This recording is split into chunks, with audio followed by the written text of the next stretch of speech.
Re-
Good evening, good evening. My name is Chrissy Thornton, and I am so excited to welcome you this evening to ABC's Equity at Work webinar series. ABC is committed to dismantling some of the barriers and obstacles that structural racism creates in the lives of Black people. We are here to advocate for and to support Black people, Black families, and the Black community. And through this webinar series, we are able to help our community learn how to navigate structures that have been impacted by structural racism in an effort to help them thrive and to live their best and most successful lives. And so tonight, I am so glad to welcome all of you to this webinar. Tonight's topic is navigating difficult conversations on race. And I am so excited to delve into this topic. Our promo says, in our society, the importance of navigating difficult conversations on race cannot be overstated. Acknowledging and addressing racial disparities, biases, and systemic inequities is essential for fostering understanding, empathy, and ultimately what we all want, positive change. Engaging in open and honest discussions about race provides a platform for individuals to share their experiences, perspectives, and concerns, contributing to a richer and more nuanced understanding of the complexities surrounding this critical issue. Tonight, I am so excited to introduce you to my esteemed panel of colleagues, friends, and advocates, and I'll ask them to join me on screen at this time. Good evening, good evening. I am so excited tonight to welcome Veronica Dunlap, Melody Narain Blackwell, and Patrick Miles for ABC's Equity at Work conversation, Navigating Difficult Conversations on Race. And at this time, I'd love to ask you to introduce yourself and share why you feel tonight's discussion is so relevant, crucial, and important. And we'll start with you, Veronica. Thank you, Chrissy, and to the entire Associated Black Charities team, to Patrick and Melody. It is such a pleasure to be here with you all this evening. I'm Veronica Dunlap. I am the Deputy Executive Director at the ACLU of Maryland, and I lead the strategic plan and programmatic work of our legal, engagement, policy, and communications departments at the ACLU of Maryland. In our work, we strive to achieve racial equity internally and externally, and this conversation is so important to me, especially as a Black woman in nonprofit leadership. I'm not only a mother, I am not only a lawyer, but I'm also a prodigal daughter of the city of Baltimore. I lived in Baltimore until I finished high school, and I moved to New York City, where I danced as a professional ballerina, became a lawyer, and then I felt the need to come back to Baltimore with all of the skills and all of the experiences that I have and take the justice work that I was doing and apply it to a place where I knew it was going to change the lives of people that I love, including my family. Again, I'm happy to be here and be a part of this conversation. Thank you so much, and thank you for gracing us with your expertise tonight. Melody. Good evening, everyone, and thank you so much, Chrissy and ABC, for having me. Hello to Patrick and Veronica also. I am Melody Narain Blackwell, president and founder of Color of Gastrointestinal Illnesses. And this conversation is so important and relevant to my community because not only are we an organization that supports Black and Brown patients, but they're patients. So they already wear a layer of stigma and fear and shame when they are going to work and when they're in environments having to navigate a chronic illness that people aren't always aware that they're managing while they're in public, while they're in work, while they're at entertainment facilities. So understanding what these patients and people wear and have to manage on a day-to-day basis while also trying to work, trying to be present and provide for their family is a crucial aspect to this conversation. Thank you so much. And last but not least, Patrick. Hi, thank you, Chrissy, and thank you for to the ABC organization for inviting me to this conversation. I've been looking forward to this, and with Melody and Veronica, I'm pleased to meet you and engage in this conversation. So I'm Patrick Miles. I'm the Chief Strategy Officer at the ARC Baltimore. I've been with the ARC Baltimore for about 2 years. And prior to coming to the ARC Baltimore, I was with T. Rowe Price for 23 years. So made quite a career change a couple of years ago. While at T. Rowe Price many years ago, got involved with DEI and equity work, probably about a decade or so ago. And so that was sort of the infancy stages of DEI work at T. Rowe Price, and started to get engaged in that early on, in leading a group of men that we called Men as Allies at the time. And that was really aimed at a specific portion of DEI that I got involved in, which was empowering the voice of women. And through that experience, I got the experience of being the minority in the room, because I was the first male that joined that group, empowering the voice of women. And then leading that group of allies, and really, kind of learning together to navigate through that. So from there, I ended up taking on a leadership role in that business resource group as part of DEI, but then got involved in much broader work at DEI with our Mosaic group, which focused on culture and race, as well as neurodiversity, and pushing for that as a business resource group. So it became a passion of mine over the last decade or so. And so I've been learning a lot over those number of years. And so I had some experience of standing up things from a programmatic standpoint. So when I came to the Arc Baltimore, I was thrilled to be asked to play that role here. And so along with a co-chair of mine, we've stood up a DEI program here at the Arc Baltimore. And I've had the opportunity, and it's a part of my role as Chief Strategy Officer, because it's a big part of our strategy. But it truly is a real passion of mine, and probably one of my favorite parts of my job. But have led a lot of group discussions around all areas of DEI, specifically around race, in our organization. So thrilled to be part of this conversation. Thanks, Chrissy.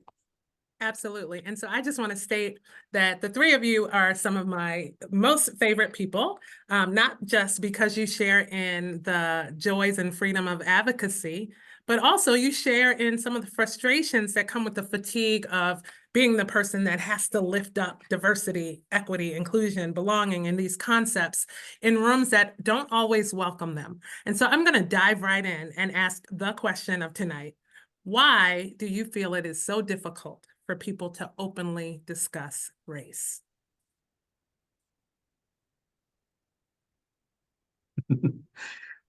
I can get started. Yeah, if you'd like. Yeah, I mean, I think in my experience, I think it's in a lot of rooms and with a lot of people, I think it's seen as such a sensitive topic. I think folks are really afraid to offend, say the wrong thing, um, damage their reputation by saying the wrong thing. And I think a lot of that stems from either just a lack of education, a lack of experience or personal experience coming into that conversation.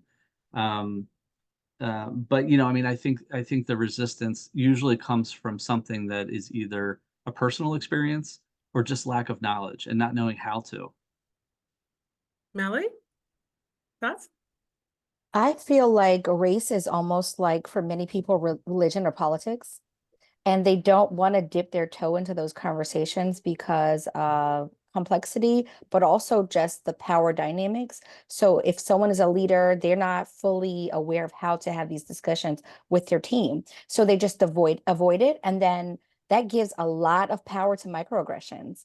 And now there's an inferiority and superiority complex because there's been no conversations or no platform for these open understandings that are needed to navigate where the challenges are. Absolutely. Any thoughts, Veronica? Yeah, the ACLU, we're a little bit radical, and we like to state the uncomfortable things, which is that white supremacy is pervasive throughout every institution, and it is the foundation of this nation. And there are conversations that threaten the sustaining power of white supremacy, including conversations about race. And what I mean by that is if I am working in even an advocacy organization that is about providing justice to people of color, by looking at the structure of the organization, by looking at the board, by looking at who is promoted, it tells me a lot about whether they've addressed the issue of race and equity in that organization. And by raising that issue, it threatens the institution, it threatens the legacy of white supremacy, which then begins to open the Pandora's box of, are we upholding and internalizing the values that our organization represents? And that's a lot of work to unpack, and it is a lot of work to commit to as an organization. And it can, quite frankly, threaten funding for certain organizations if the board members or their partners decide that this makes us too uncomfortable. And so I'll say that. Absolutely. And I want to frame the conversation because as I approach it, thinking about who has difficulty discussing race, it is not just the dominant, culture or, race in the room. It's not just white people, right? I have specifically in my role encountered a number of other marginalized people, Black people specifically, who have the same difficulty engaging in conversations about race. And some of the reasons we know are a fear of being offensive, right? That it becomes very emotional and very personal. Sometimes there are power dynamics in the room and people don't feel like it's a safe space to be able to both articulate and to maintain their position or maintain their standing or maintain their reputation. And then there are always trust issues. I have so many times in rooms where I usually push the envelope around race. And I do so because number one, this is the role I'm in, but I believe I did so in many cases prior to that because sometimes I operate from a, if not me, who standpoint.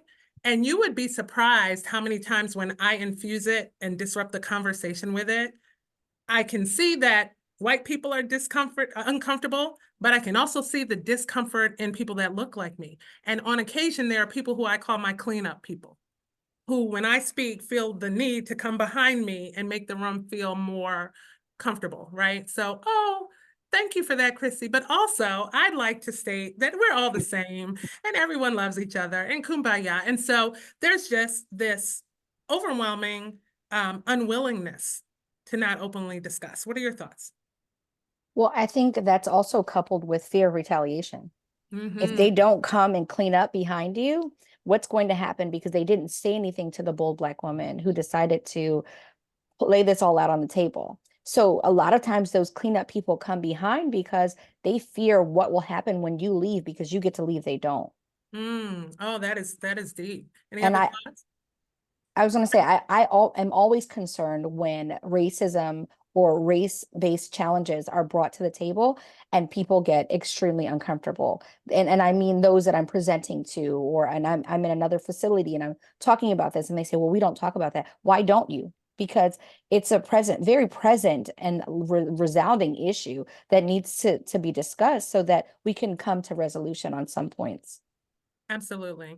And Patrick, I'm going to turn to you with this question about the potential detriments of not discussing race. And I want to lift just an experience that I think really drove us a little closer together. When I first met Patrick, we were in a room together with other people. And I think both of us, in our lens of equity, heard something we didn't believe in and that we didn't value. And on a break, I kind of looked at him and saw allyship in him. And I said something around the lines like, I really just didn't agree with what we just heard. And he said to me, I was going to speak out, but I was waiting for you. And I felt traumatized that the white man in the room, had to say to me almost like, why didn't you speak out? Like I was going to do it, but I didn't want to step into your lane. And then I felt so guilty. And I made a commitment to myself that very moment, it'll never happen again. I will never be have other people waiting for me to address something that is race-based because I didn't want to disrupt. I didn't want to offend. I didn't want to be that person in the room. So what are the detriments of kind of stifling our reality, not being willing to talk about it? What are some things that you think that brings to the table? Well, first of all, Chrissy, I certainly didn't mean to unload all that guilt Awesome. onto your shoulders. Because honestly, but yeah, it was a moment for us really to have that discussion, which was great. But in that room and at that time, what was being said was um, somebody stating statistics around the most discriminated group, and it was completely inaccurate. And it was an individual that holds a high power position, and there's a lot of people in the room that also hold high power positions.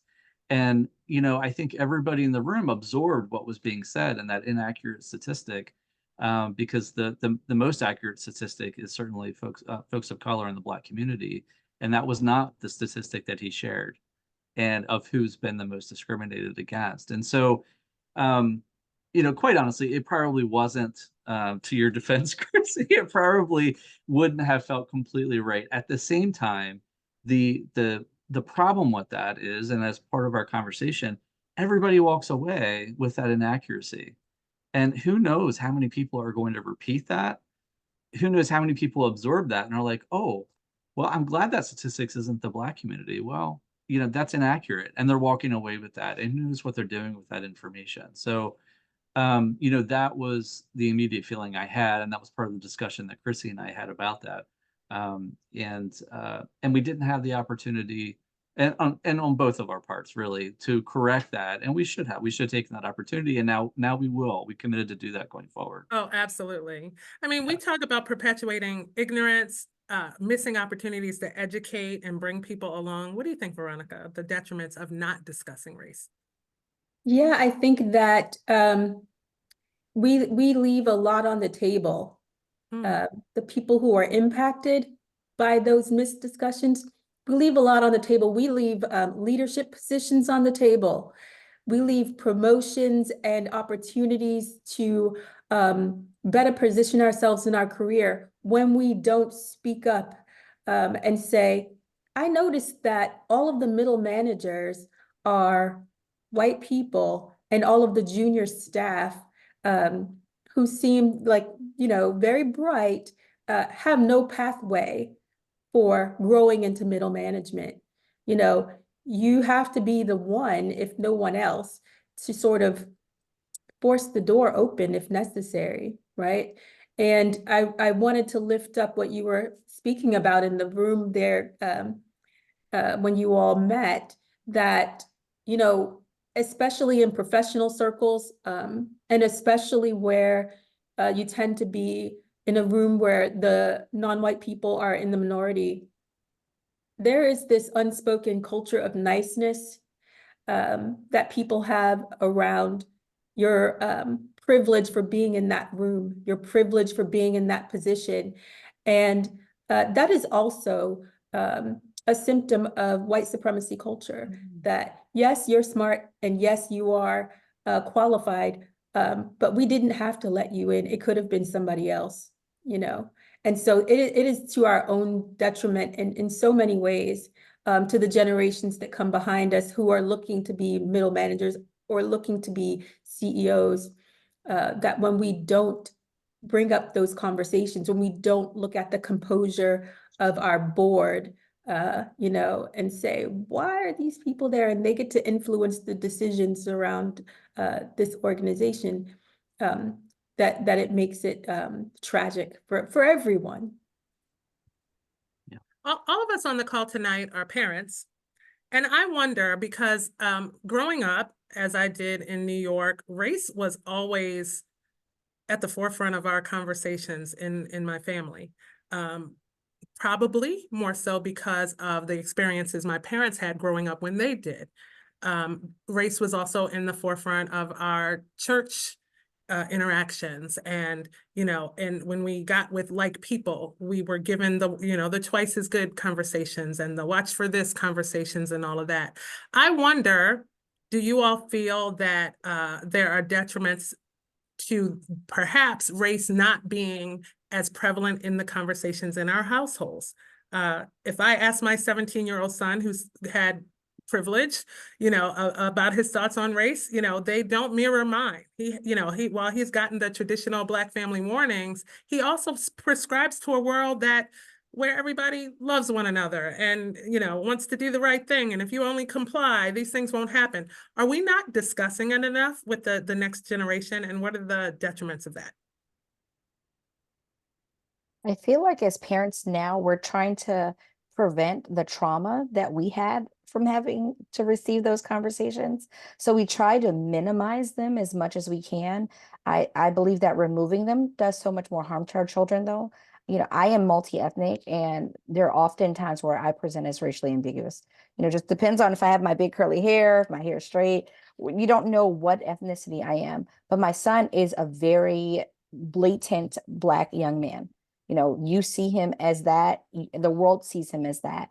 And we've had to have conversations at only 10 years old about how he has to govern himself and how he needs to behave when he's at school or at a friend's house, and not to go in anyone's room. And I'm having to have these conversations because it's a whole diverse group of people that he is now amongst. It's not just Black families. It's not just Indian families. It's diverse, and everyone's set of rules are differently. And he is very visibly a Black young man. So I don't remove that because things are still happening to our Black young men. And I have a Black husband. And when he goes outside, I have all the concerns and fears that any person has about what we're still having to navigate in this world.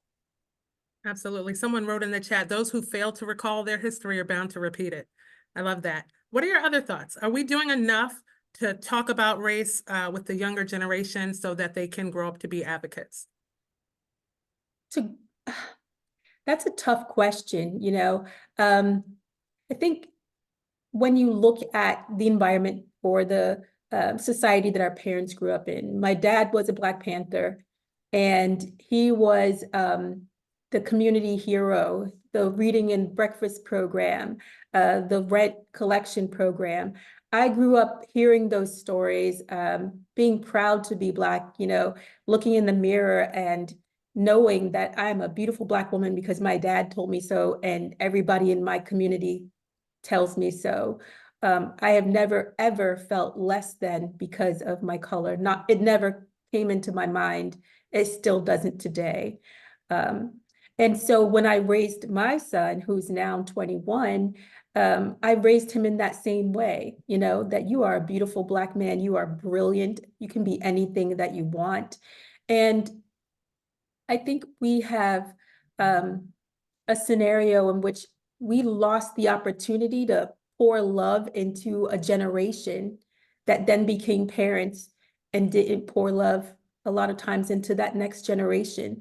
You know, I don't know, I'm aging myself here, but I remember those raids in the early and mid 90s that removed Black men, guilty or not, from whole neighborhoods in Harlem where I was. They would just come and raid the entire building and send them to Rikers or send them upstate.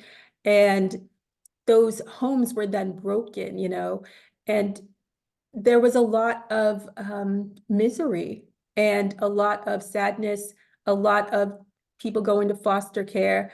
And right now we're in a space where it's sort of like that connection, that line that draws back to our history was in some ways broken by that.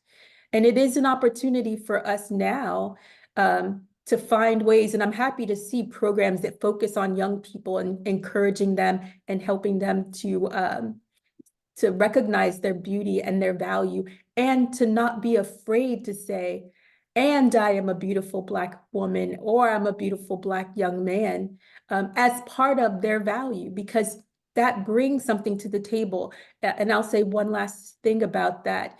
At the ACLU of Maryland, you know, we are really mindful about how we reward or how we value the skills that people bring. I know a lot of jobs will say, oh, if you are bilingual, you know, you get sort of an extra bump in your starting salary. We include not just Spanish, not just French, we include African American vernacular English as a bilingual language because we have people who work directly in the field with communities. And if you can speak their language, you can understand their issues and communicate with them. And so that is a new framing of who we are. We take over the narrative of Blackness where we are. That is amazing. I love that, Veronica. I sorry, Chrissy, but that also speaks to validating the communities and building strong bridges of trust. I love that. Absolutely. Yeah, and I'll just add to that as well. A couple thoughts I have, in terms of my upbringing, and I was raised by a mother who she would have been described back in the 70s, 80s as a women's lib type person, and that mindset of hers applied to everything. And I distinctly remember actually, her probably 40 years ago getting into arguments with family members that wouldn't have subscribed to that, right?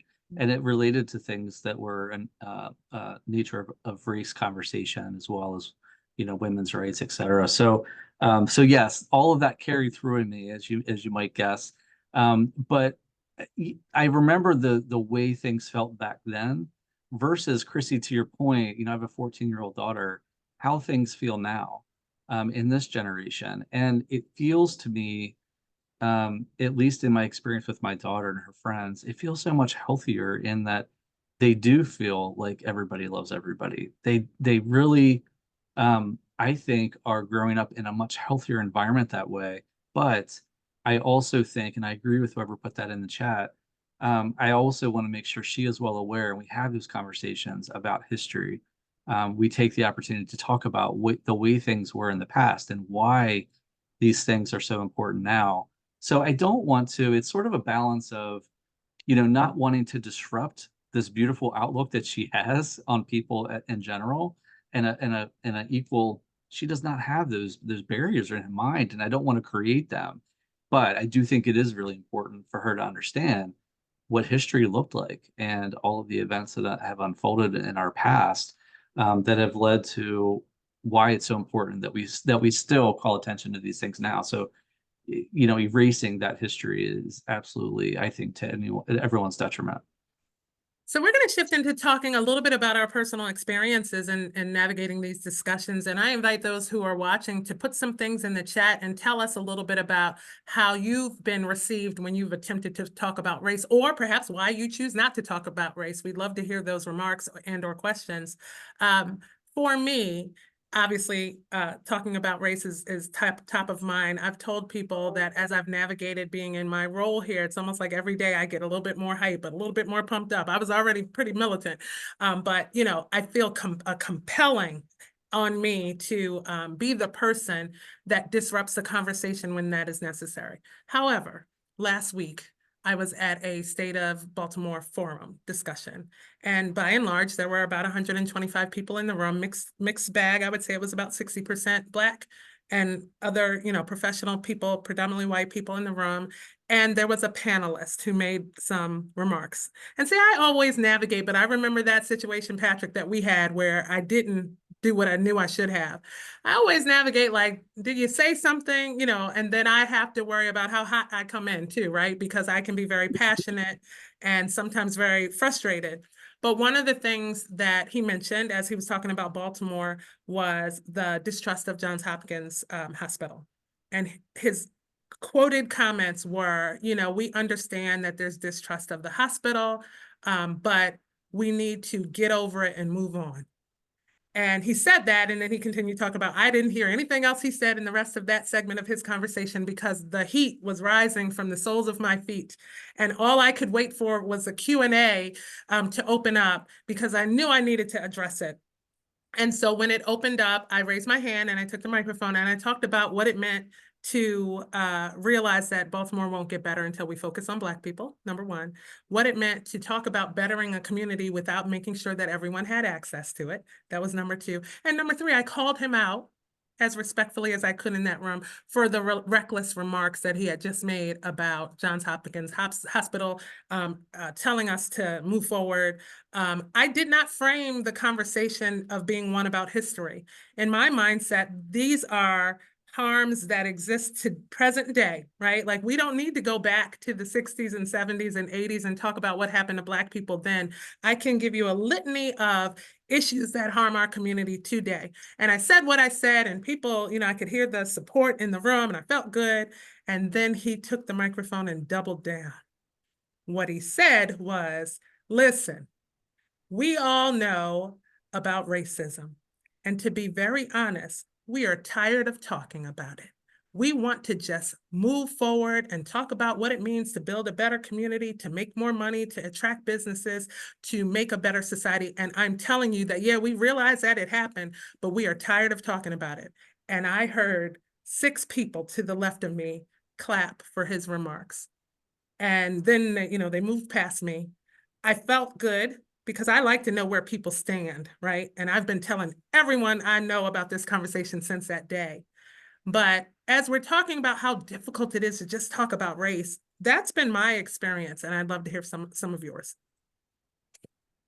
Chrissy, do you mind sharing, was that individual a white person or a Black person? He was not. And actually, he started his double down remarks with, "I'm neither white nor Black, so I really don't care." That was how he started his remarks. And my concern was not that he had a belief system. I don't need everyone to agree with me. My concern was that he felt free in the room to state those things. Yeah. And it was almost a room that was held hostage because many people, unlike me, I work at a Black institution for a Black board on Black causes, don't have the privilege to speak out. And so when people can't speak out, sure, you can say whatever you want in that room and hold them hostage to your ignorance because you knew that the people in that room did not have the footing and the positioning to be able to counter you. And then I'm like, well, I guess it's going to be me every time. But that's probably a very definite description of what it means to navigate difficulty talking about race. But this happens all the time in other different settings, in smaller instances. But I just thought this was punctuated. This was a boldness that comes from our unwillingness to insert race into conversations. Any thoughts? Yeah, I mean, my initial thought is that, and I've heard that. I have heard the same sentiment around not that bold and not in a forum like that's so dangerous, but just in personal conversation or in a small group conversation around why do we have to focus on all this? Why do we have to have DEI? I don't know anybody here that's racist. I don't know that we have these issues. Can't we just move forward? And I've heard that type of sentiment in my personal life and in my professional life. And and I think that it is so ignorant in that, regardless of who it's coming from, but I think specifically if that is coming from a white person, I think that it's so much more pointed. It just is, because it's so ignorant in that how in the world could you decide when it's time to move on? How can anyone really decide when it's time to move on? But when you're not the individual that has had these experiences, has the trauma, has the history, um, you're certainly not in a position to make any such statement. And a lot more education is needed. So I would not be, I'm not afraid in any conversation in terms of being able to state why we have to focus on what we have to focus on. But in any forum, or regardless of who's saying it, I think it needs a lot of redirection for sure. It is dangerous. What about in the workplace or Melody in your work situation? So wait, I'm still processing that conversation that you had because that was both harmful and egregious. And the fact that misinformation only validates the ignorance, it validates those that are looking for something to grab a hold of, to say, this is why we don't need to do this in a city whose population is more than 60% Black. I don't even understand how that makes any kind of sense to say something in a room like that. You are neither Black nor white, which is why you should be quiet. Because you're not standing on any sides. We don't need any straddlers. So I'm still processing that. But in my experience, working with patients and providers, there's one that rings really loudly for me, an interesting conversation with a provider from Greece. She had reached out to me. We were talking. She was coming to do her residency here in the US. And I was talking to her about different things. And somehow we started talking about music or whatever we were talking about. And she knows that I represent a diverse community. And she goes, yes, because those Black people. And I was like, oh, tell me about those Black people. And I wanted to hear her perspective about those Black people who are all violent and they don't go to the doctor and they're harmful to themselves. And I said, you don't know anything about the US. You probably, before you come here, you should learn about the population. You should learn about the people. You should learn about disparities and inequities. Because if you're going to serve those people, know first that I am those people. I know you didn't probably catch that because of the huge curly hair or my fair skin, whatever it was, but I am those people. And those are my people, and I represent them. And being a person who it took approximately 30 years to be properly diagnosed with a disease that I should have been diagnosed with over 30 years ago, I am harmed by your language. Mm, I am offended by that. It is hurtful, and it's actually hurtful to your profession because you're first charged to do no harm. wow. So she would apologize profusely, but then she began to ask me questions to understand, where can I read? Where can I learn? So it became a space of education. It was a teachable moment, but I was furious. I had to dial it back Yeah. and allow her to say what she needed to say, but I was furious. And I said, this is what's being shown and taught to people in other countries that are coming here to serve us, humans, Americans, Black, white, Asian, indifferent. Like, that should not be what they're thinking about people of color. Absolutely. Veronica? Yeah, I think it takes me back to um, this thought about, I can't remember which comedy show it was. It might have been the Dave Chappelle show, but it was like the racial Olympics, you know, Yeah, that was. where you get to like, okay, we're going to trade off, you know, uh, whoever it is, Michael Jordan for some other person of a different race. And, you know, what happens a lot of times when you do not have conversations on race, especially in the workplace, is that those who are most oppressed in the place, and if that's the Black people, it's the Black people. If it's a different group, it's a different group. But whomever is sort of at the bottom of the racial totem pole in terms of equity, um, when the institution makes it known that they are at the bottom of the totem pole, then everyone else in the organization has a pass to treat those people without respect, without regard, to be overlooked for promotions. You know, it sort of becomes, it's, we don't want to be them. So let's try our best to show that we are in solidarity against whomever is at the bottom of the racial totem pole in this organization or institution. And so when we don't call out these things, you know, I had an assistant in a prior role who was of South Asian descent. And, you know, brilliant young woman working her way up the ladder. And whenever there was a new, from Queens, New York, by the way, born there, yes, the racial draft, born there, raised there, families there. But whenever we were in new orientations with new staff members, especially they hired a lot of Gen Z and millennial white people who cared about justice, they would ask her where she was from. Mhm. She said, I'm from Queens. Like, where are you really from? I am from Queens, New York.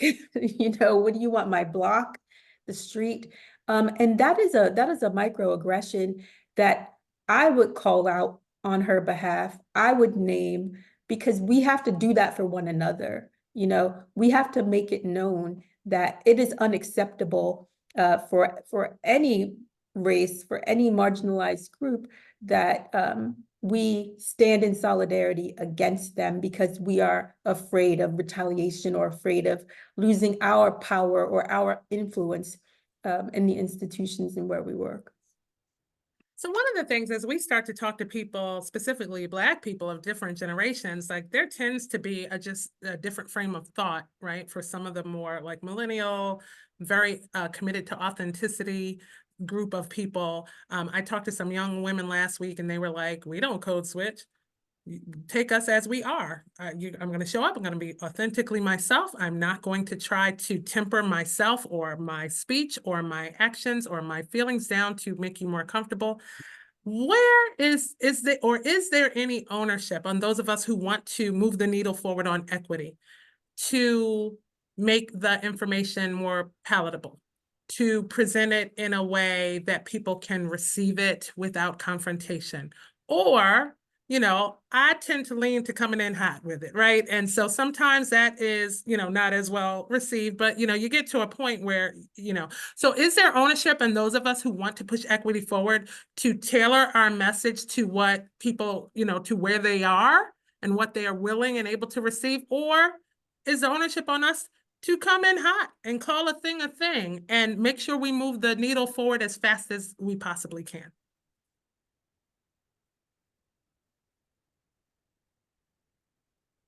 I think you have to read the room. Okay. Every space isn't a come in hot space, but there are quite a few that are. So be ready when you light that fire to let things burn, because they will. But I have had a lot of people who are in relationship with me who trust and respect that I won't minimize what they're saying or take offense to it, to ask me questions. And I support them and I help them and I answer, because they're going to someone who they trust. They're not just like being disrespectful or just flapping off at the libs. They're actually trying to get an answer. And we're supposed to help each other.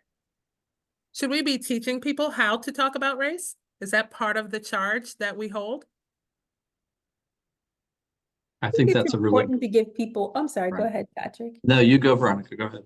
I was gonna say, I think it's important to give people common language to use, at least within a closed environment. Give people common language to use to help them to talk about race, especially, what I find with my white colleagues is that it can bring up feelings of defensiveness when you talk about race. And so we do an orientation for all of our new board members and all of our new employees about how we talk about race here, how we define discrimination, how we define racism, how we define equity, how we define reparations, and that is empowering because we are all on the same page about what these things mean. We don't just throw them around, so that when you're approached by someone who was using the same language in the same way, who wants to ask a question like from a really genuine place, that what you can understand one another. I think giving people the tools, especially people who want to lean in but have some anxiety about being offensive, or who might feel defensive by certain words or phrases, giving them the tools is empowering, and it can help to move things forward at your particular place of work when you do that. Absolutely. Yeah. Yeah, no, I mean, I really support what both of you just mentioned is, Melody, I agree with you. I think reading the room is really important. And I sense myself doing that, I guess subconsciously a lot, where, if I am engaged with, somebody one-on-one or with a group of folks and we get on the topic of race, I guess I am, just through my experience in having a conversation like that, I'm sort of gauging how far can we go in this conversation? What is their level of understanding or willingness to discuss this openly, freely, without defensiveness, without offense? And so, I feel that I've kind of learned over time how to maybe direct that conversation where it's like, yep, we can go a little deeper here and have some really meaty conversation, or nope, I'm sensing we need to pull back a little bit. Maybe more trust is needed before we can go there. But I do find that, and then in some cases, agree, depending on your relationship, maybe with an individual, or with a group of folks where you've been talking about these things for quite a while, and then you see something, well, then, yeah, you can go in hot because it should be expected that you're going to be hot. So I do think it all depends. The one thing I'll say is I do, similar to what you were just talking about, Veronica, with new hires, probably one of my favorite things I get to do is, and I've been doing this for the last year, is I train on DEI with all of the new hires coming into the ARC Baltimore. So that's my topic that I get to engage with our new hire, every new hire that comes through. And the conversations that we have are so rich. But when I don't dive right into that. Obviously, a lot of these folks that are starting don't really know what DEI stands for, so we're starting there. But over the course of about 90 minutes, I gradually work into a conversation and build the trust with them. And I ensure that they know where I'm coming from and what my experience is. Um, to then start asking questions around what are your experiences? What are some examples where you have felt discriminated against or felt a lack of equity in your personal or professional lives? Our organization is about 75% people of color. So, the majority of the folks in these new hire classes are Black individuals, and in many cases, I'm the only white one in the room. And so I do have to put in the effort to build up the trust, so that folks will be open and honest. And I usually get there, and it's such a satisfying conversation to have, to get that out into the room, and then translate that into expectations in their new role. But yeah, I think it's about trust and reading the room. I support everything that you all just mentioned. Absolutely. In the chat, it says, I think about in terms of my end goal. There are times where the decision to adapt moves you closer to your goals, and there are times where it detracts from it. It is less an either or and more a both and move. Another comment says, I think it's important to help people understand and feel the emotion of the problems so they are real to them. DEI has been too surfacey, too shallow, no real impact. And I agree with that too. A lot of times I find myself code switching out of ABC role and back into Chrissy role and sharing some of my personal lived experiences with racism.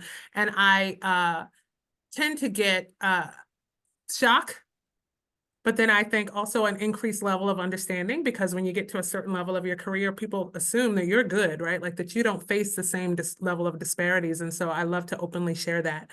We're going to switch our conversation to two things. The first is to talk about psychological harm, because when we talked about the detriments of not talking about race, we talked about systems and structures and what it means to not advance people in workplaces and for them not to reach their full potential. But we really didn't talk about what psychological harm can come specifically for the marginalized person to sit in spaces, to be at work, to be in groups of people, and to not be able to talk about race, to be stifled in that part of their humanity.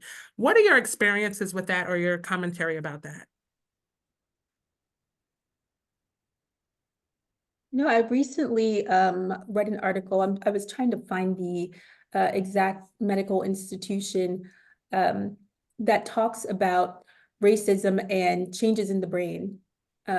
People who experience micro and macro aggressions, how it impacts not just your physical health, but literally the composition of your brain. And I think it makes people suppress really harmful emotions like anger or shock or sadness so that they can cope with daily life. That in a normal situation where racism is removed and something happens, you would react a certain way. But because of the white supremacist construct that we live under, you are taught, don't react, you might get fired. Don't react, people might not accept that. And so keeping all of that in results in brain changes. And so when we think about the people who work closely with us, and the micro and macro aggressions, not only that they might encounter in the workplace, but also out in the world in their communities, we have to extend a lot more grace, yes, for personal accountability, but keep things in context. One of the things that we do to try to keep our team healthy is work with a consultant to have these conversations about what's going on in your body. Where are you holding this anger or stress or tension? And let's work on mind-body awareness to let that go so that you can show up and be a better you for you and for the work that we do. But you have to name it and you have to acknowledge it. We have, sure, the health disparities, it's been reported on for a long time, education disparities, but actual physical changes,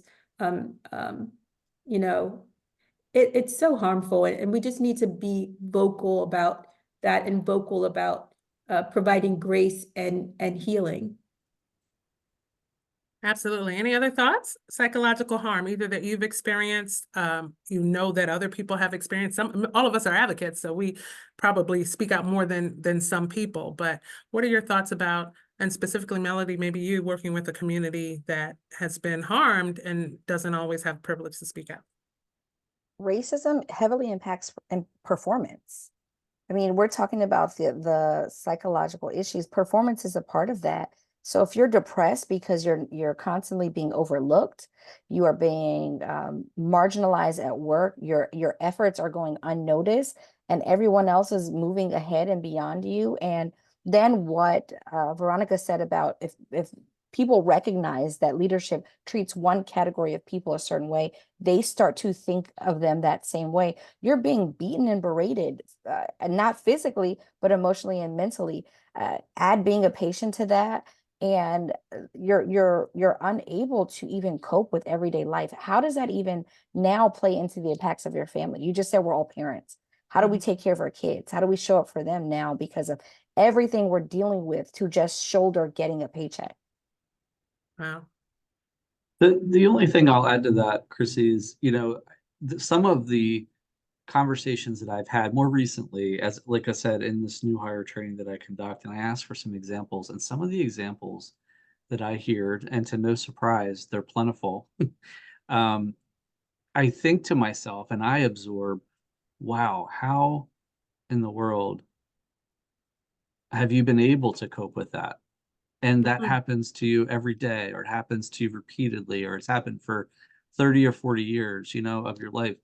And the one thing that I have taken away from that, or I guess the action that I have put upon myself, is to share those examples with folks of privilege. Because I think when we talk about oppression and we talk about those things that people of color are living with or have oppressed, I think I try to bring that to life the best I can through the examples that I hear. So the most I can do there is be an ally and spread that knowledge. So you gave us our perfect segue into our next discussion topic, where we do want to talk about allyship and how we feel allies can best confront the challenges they have discussing race. I will tell you, you're not a unicorn, Patrick, but sometimes to me, you feel like a unicorn in this space, in that, I believe there are many allies for specifically the Black community that work at ABC in particular. I don't know many of them that put themselves on the line and speak openly, right? Without, I think, consideration for the same, things that we're scared about to discuss, the fears and the marginalization and the being harmed. But you've done that. And I've witnessed you do that. And I think that's beyond your role at the ARC. And that has to come from who you are as a person. And so as we want to advocate for more people to do that, let's talk a little bit about how allies can confront challenges discussing race in pursuit of us all having a runway to discuss it more frequently. And I would like to, even though it seems like I would start with Patrick, I would like to not start with Patrick. I would like, members of the Black delegation to give the marching orders for allies, and then to see what Patrick can add to that. I'd have to start with the thing that I have found most important. Believe me when I tell you what is happening. Oh, that is deep. Believe me. I don't want to be in this position. I don't want to have this issue. I promise you I would not make it up. I am not being overly sensitive. I am telling you what I am experiencing, and I am asking you to believe me. That is where I would start. Oh, wow. I mean, that is a solid foundation. And, I know that, but I wouldn't have known to articulate that. That was a very valuable contribution. Any thoughts, Melody? I'm going to piggyback on believe me, listen. I don't want your feedback or your solutions. A lot of times people just want to be heard so that they can rest with it and process the information, because they don't want to go through that. Just like Veronica just said, believe me and listen. I don't need, as a patient, there's so much feedback we get, and I'm like, don't you think I've tried all of that? Or don't you think I've attempted to move this way, or it just didn't work? So you get to a space where you just say, okay. And so that becomes harmful because you didn't just listen. You added feedback, and instead of asking, would you like my feedback? Are you open to receiving feedback? Would you like my support in navigating this complication? I don't want unsolicited feedback. And I'll go next. I will say my advice to allies is to consider whether or not you'd want to trade places with me.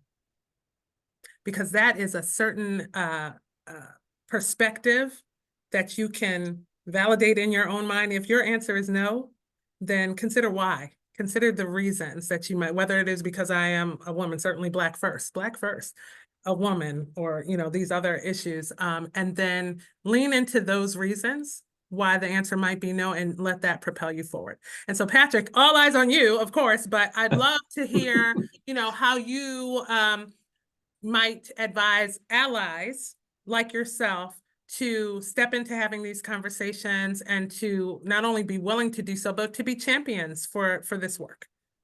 Yeah. Yeah, you know, the one thing I will say is you're right, Chrissy. I mean, I do think that there's some of just inherent nature of certain people that it's who you are, right? There's some of that. There's a lot of being what it means to be an ally and do it in the right way, I guess, or in the most impactful or productive way that I've learned. You know, it wasn't that is something that I think as I've done that for probably the last decade through the work I've done, I've learned some of what Melody and Veronica just mentioned. And I think specifically, Melody, what you just said about just listening is important. And a lot of conversations that I'm a part of, I do have a hard time with that. I want to react. And by my nature, my leadership style outside of this conversation, I'm like a fix it guy. I always want to have a solution.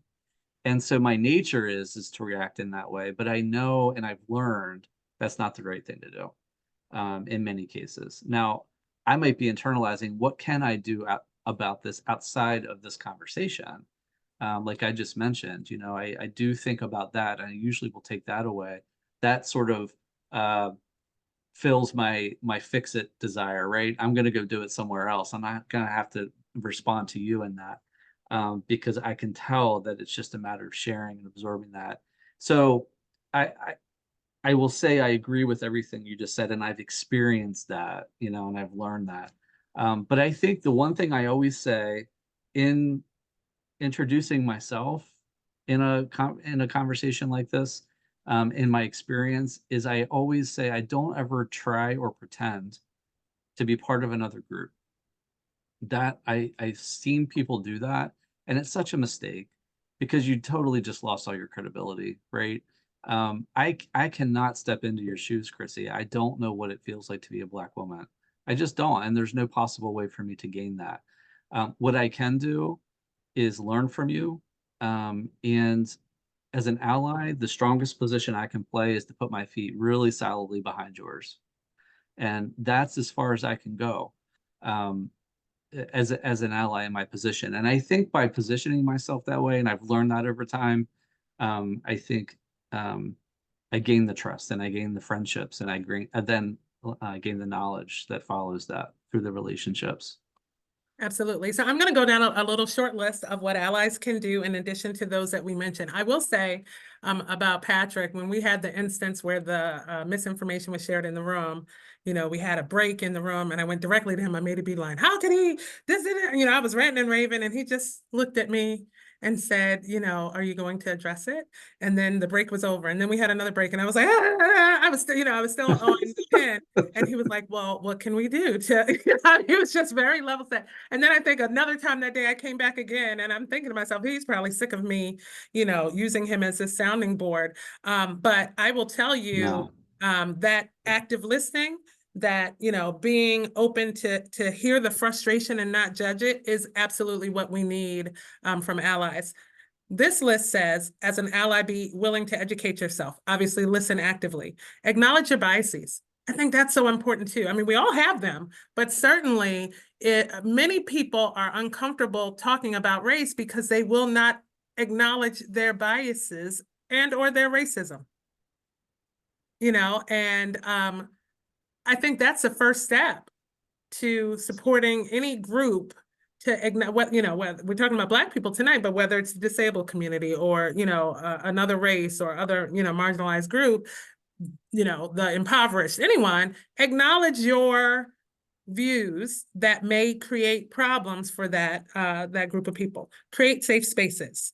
Empathize. Melody put that in the chat. Empathy is valuable. Empathize and validate. Stay calm and respectful. Be open to learn. And I love this. It says, use I statements. Express your thoughts and feelings using I statements to take ownership of your perspective without blaming or accusing others. And I think a lot of times, the same way I cannot speak for all Black people, allies, if they are white, cannot speak for all white people. And sometimes in allyship, there's I think, a leaning in to try to protect the white community by saying that this is not the case, and understanding that just because you may not be harmful, you may not be walking in bias, you may not be racist, there could be other people that look like you that are perpetuating harm. Any thoughts about any of that we added? I would love to share an example of allyship that happened when I was a young attorney in New York in a prosecutor's office at a city agency. And I was, again, new. I had to share an office with someone who was a few years more senior, a white man, and a very kind man. And I remember that one of my first cases, you know, I had an exceptional mentor. I won like the biggest settlement in that particular agency that the agency had ever seen. And I had, you know, done all the work to make sure that happened. I prepared for the trial and I went through the whole trial. And it made sort of like the community newsletter inside the agency. And I am just happy. I am ready for, you know, people to say, wow, you did a great job. And a senior attorney, a white man, walked into the office that I shared with my colleague, walked straight over to his desk and stuck out his hand and said, you did a great job on that case. That's the largest settlement we've ever seen, judgment we've ever seen. And my colleague said, well, what are you talking about? He said, yeah, they told me the attorney who did that is in this office. He literally walked past my desk straight to my colleague. And my colleague said, well, that was Veronica who did that. And he turned and looked at me and said, oh. And he looked back at my colleague and said, well, I was going to invite you to this elite group of attorneys that we sort of strategize about trials, you know, because, you know, I thought you had done that. But anyways, and he turns to walk out and I said, are you going to invite me? You know, like I actually did it. And he didn't respond. He just walked out. Wow. And I said, he didn't even ask me my name. And my colleague got up from his desk. He went to our supervisor's office, who happened to be a Black woman, and told her about the incident and how it made him so uncomfortable, and that he couldn't name for me what about it was wrong, but he knew that it was wrong. And that, I didn't ask him to do that. But if you see something, as we say in New York on the subway, say something as an ally. That was so valuable to me. I love this. There's a comment in the chat that says, as an ally, I believe that I have to educate those that I have access to that others do not. As a white woman, I can be in those rooms. I absolutely agree with that. And I would take it one step further to say, knowing that you can be in the rooms and there are others that can't, bring one of us with you.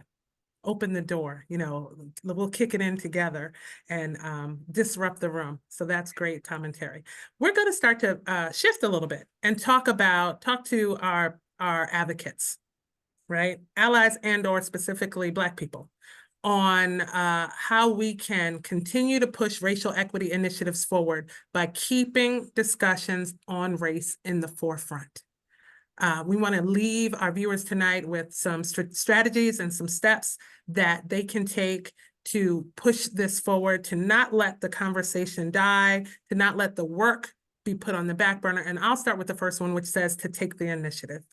take the initiative to start conversations about race in various settings. This is in workplace, in schools, in community organizations. Use your personal experiences, stories, and data. A lot of times I've realized more recently, I'm walking into conversations with statistics. That's new for me. That also means I have to keep up with the statistics, but I've learned that I've been having more impact when I'm able to wrap data into what I'm saying and when it's not subjective and based on just my personal experience. But I have to be willing to initiate the conversations, even if it is uncomfortable. What are your strategies for people who want to talk about race, learn to do it a little bit more unapologetically? I'd recommend finding that or defining the language that you're going to have in that conversation, you know.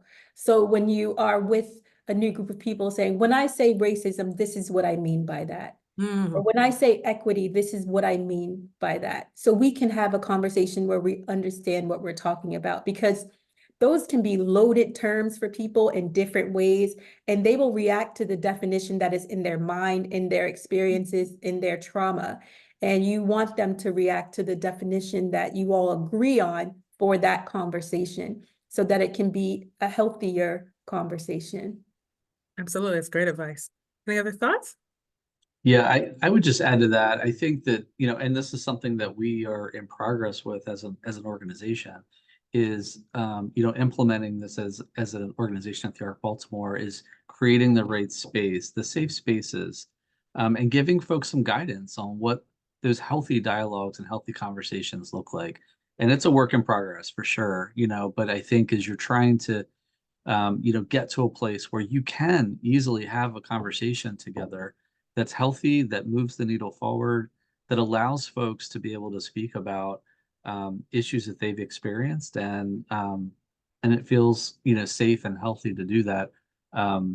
I've been part of an organization that I saw the progression of that over a few years to get to that place. And I'm pleased to say I feel like you know, we're moving that needle here. But I would agree. I think it's just creating that right space and giving folks the tools to be able to do it. Yes. No? I would say that we have to share. You know, we live in a world of social media. We are kind of more of the media than the news. So there's a lot that's out there being shared or promoted. I think it's important to share those things and add a narrative to it. This is why this is important to me. This is why I'm sharing this. This is why this is inequitable. This is why this is racism. This is why this is discrimination. Don't just share it saying, okay, I shared it, that's enough, but stand on your principles when you're sharing these tidbits of information so that people can understand what you feel about it, but also it will incline them to converse with you. And they'll say, you know, I noticed that you shared this, Chrissy. This had been on my mind, and I'd like to ask you a question. So it opens up a platform for dialogue. I also wanted to say to allies, look around for those who aren't speaking, to those who are quiet, or they're often passive when it comes to these conversations, and take a moment to ask them, does this make you uncomfortable? If so, can you share why? Because I don't want you to feel like that in these spaces, because discussing racism is advancing humanity. Mm, I love that. And I love that you brought up social media. It's such an opportunity, I think, for us to brand who we are. And ultimately, I know, you know, many of us use those platforms to, whether it's sharing information to educate others or even, you know, spewing our own position on matters, putting forward what we care about. And it's such a non-confrontational way in many ways to start to build that brand, because it's your platform, it's your stage, it is yours to run. I tell people like this is my page, right? Like, so I'm going to represent what my values are, what my guiding principles are here. And well before I come to the meeting, well before I come to the room, and I use LinkedIn that way too. Some people say, oh, LinkedIn is for, well, obviously, but I did before as well. But LinkedIn is for professional connections, and no, LinkedIn is about connecting with people and letting people learn about who you are and what you bring to the table. And I really need people to know and understand that, sure, I bring to the table this professional expertise, but when I come to that table, this is what I bring as well, right? I bring a value system that encapsulates this. The chat says, talk about race from a values-based perspective, value, problem solutions, actions, comparative values that align. And I've heard that before. I heard that last week. Someone said, people are more willing to talk about race when it is under the banner of core values. And, it makes it easier for people to kind of understand the value proposition of really bringing it in the forefront. And I agree with that, but at the same time, I also believe that there are rooms where we have to say the words, right? Like we have to say Black, we have to say racist, we have to say brutality, we have to say those words that make people so uncomfortable, because until we do, it's a very shallow conversation, right? Like until we start talking, when George Floyd was murdered, we had a catastrophic story to talk about.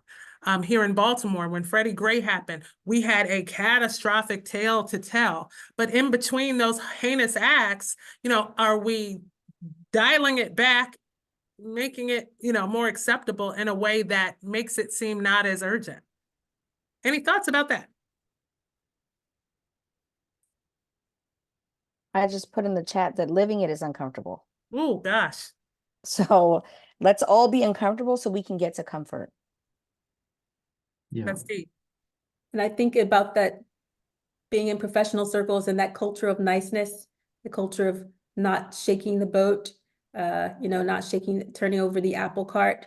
That is very convenient for avoiding conversations on race, but name that too, be able to say, this culture of niceness is actually impeding our ability to move ahead, to move further into where we should be, to what we say we value. Absolutely. And as we start to close for tonight, I'm going to give you each an opportunity to kind of bring some value to the closing conversation, to leave people hopefully with some motivation to get involved, to push forward the advocacy behind having conversations that are necessary, knowing that it's going to be challenging. No matter where you can work for the ACLU, you can work for Associated Black Charities, equity organizations, and the conversation is just as challenging and just as hard, just as difficult. It takes a good amount of courage. It takes a good amount of commitment to, being brave, I think, to sometimes standing alone in what you're saying. And it's hard, but we all believe that it's necessary to pave a way to change. And, I think this conversation has amplified how necessary it is. And hopefully people have picked up on that. But I'd like to go in the reverse order that we did our introductions and give you an opportunity to really talk about navigating difficult conversations on race, what your commitments are to it, and how you hope those conversations will drive change in communities that need it most. And we'll start with Patrick. Yeah. Yeah, I mean, I think the one thing that comes to mind, Chrissy, is for me, in order to establish these types of conversations with folks that I've maybe not had these conversations with, or in forums where I haven't, is always I think to sort of disarm the room, is to preface it. Where are you coming from, and why do we want to have this conversation, right? And so giving it some framework and giving it some prefacing, giving it some guardrails if you need to. Again, I think that helps to create the space that you want to create so that there is open dialogue. You can even have some ground rules like, hey, if there's disagreement, healthy disagreement, we're going to welcome that. Here's what we're going to do with it. Calling some of that out in advance, I think, sets the right framework to be able to have these difficult conversations. I would also say for folks like me, I always want to bring the right folks to the table that are going to help me with it. I'm not going to try to go solo. I want to bring folks that have either had experience in these conversations, have had some real experiences of their own, so that you're going to get the conversation out that you want to get out. Absolutely. Thank you so much for that. And Melody, we're excited to hear from you. So I believe that these conversations are important because it breaks down the generational tragedies that have happened with families.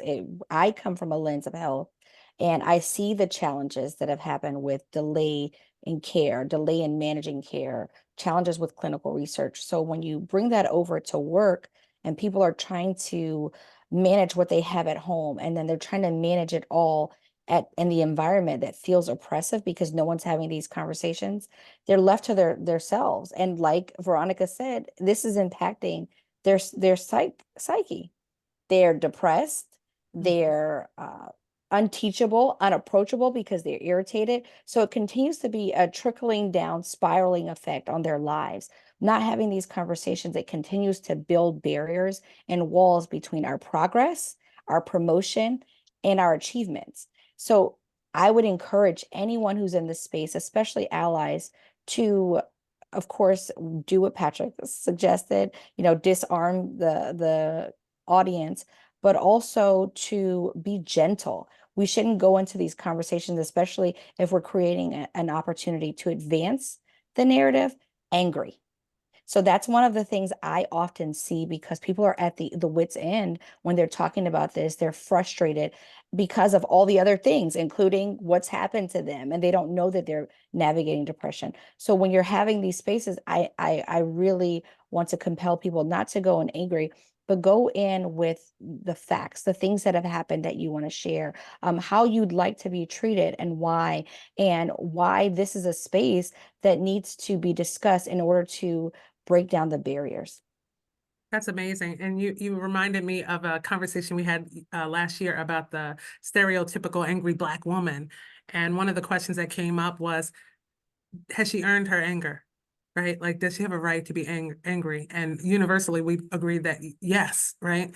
And so it's hard. And I think as people who are seeing how we show up to have these conversations, sometimes they are anger invoking. Sometimes they're painful to have, and Absolutely. hopefully sad. And they all come from experiences with something that is beyond our control. And so I Yes, think for there sure. has to be a level of compassion. So thank you so much for that, Melody. You have Let more? me add one thing, Chrissy. I want to say that anger and passion can often be confused. So I would compel people to be passionate and not angry, because yes, we've earned every right to be angry, but when someone's angry, they're not often heard. Mm-hmm. They're dismissed and they're given something to get them out of the way, not a resolution to the issue. Thank you for that. And Veronica, your thoughts? Yes, I think my colleagues summed it up wonderfully here. And I would just add, you know, what you said when you started this segment of the conversation, Chrissy, which is be brave. This is the work that requires bravery. It requires that courage, and it requires us to confront our own personal fears. It requires you to look in the mirror and have conversations with yourself so that you can normalize talking about race in your own daily life, and to the point where it is um, it is not a scary thing anymore to the people around you, Mm-hmm. because they know that this is you, and um, you cannot really live a full life um, when you ignore such a critical part of your identity, or where you allow others to ignore it and sweep it under the rug. So be brave, be the one to step out and say, this is me. And who are you? I want to learn. Let's learn from one another. This is why Black women seem angry. Hey, let's talk about it. Just let's make it normal to talk about it. I think that will start to sort of lift a lot of the taboo and stigma around it. Absolutely. And I'll just wrap up and say, I think I said this earlier, if not you, who, right? So if you're in the position, if you have the privilege, if you have the bravery, if you have the courage, if you have what it takes to move equity forward, if not you, who? And there shouldn't be rooms where we leave feeling like we should have said something that we didn't. And so thank you all so very much for participating on tonight's Equity at Work panel. We appreciate you. We are so grateful for your participation. And I'm going to ask all of you to come back in February and join ABC for our Equity at Work webinar, where the topic will be decolonizing corporate culture. We're so excited to have you, and we want to continue to teach Black people how to navigate spaces that are based and steeped in structural racism, and to empower our allies to advocate on our behalf. Thank you. On behalf of ABC, I am Chrissy Thornton. Good night, all. Thank you, everyone. Good night. Thank you. Good night. Thank you.